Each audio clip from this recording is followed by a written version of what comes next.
Hello ചങ്ങായിമാരെ, ഇന്നൊരു അടിപൊളി ഡേറ്റ്സ് പുഡിംഗ് ആയാലോ? എങ്ങനെയാണ് ഉണ്ടാക്കുന്നതെന്ന് നോക്കാം. 8 ഗ്രാമിൻ്റെ ചൈന ഗ്രാസ് എടുത്തിട്ടുണ്ട്. അതിനൊന്ന് സോക്ക് ചെയ്യാൻ വേണ്ടി വെക്കുക. ഫ്ലെയിം ഓൺ ചെയ്യുക. 2 കപ്പ് അളവിൽ പാലെടുത്തിട്ടുണ്ട്. ആവശ്യത്തിനുള്ള പഞ്ചസാരയും കൂടി ചേർത്ത് നന്നായി ഒന്ന് തിളപ്പിച്ചെടുക്കുക. 15 ഈത്തപ്പഴം കുരുക്കളഞ്ഞെടുത്തിട്ടുണ്ട്. അതിനെ ഒന്ന് മിക്സിയുടെ ജാറിലിട്ടൊന്ന് ബ്ലെൻഡ് ചെയ്തെടുക്കുക. ചൈന ഗ്രാസിനെ ഒന്ന് മെൽറ്റ് ചെയ്തെടുക്കാം. നന്നായി തിളച്ച് വരുമ്പോൾ ഫ്ലെയിം ഓഫ് ചെയ്യുക. ചൈന ഗ്രാസ് മെൽട്ടായതിനു ശേഷം ഓഫ് ചെയ്ത് ഒരു 2 മിനിറ്റ് വെച്ച് വേണം പാലിലോട്ട് ആഡ് ചെയ്യാൻ വേണ്ടിയിട്ട്, ഇല്ലെങ്കിൽ പെരുത്ത് പോകും.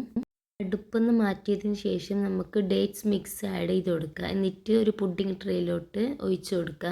എൻ്റെത് ഇവിടെ കുറച്ച് പാളിപ്പോയി, പാല് പെരുത്ത് പോയി ചൂടോടെ ഇട്ടതുകൊണ്ട്.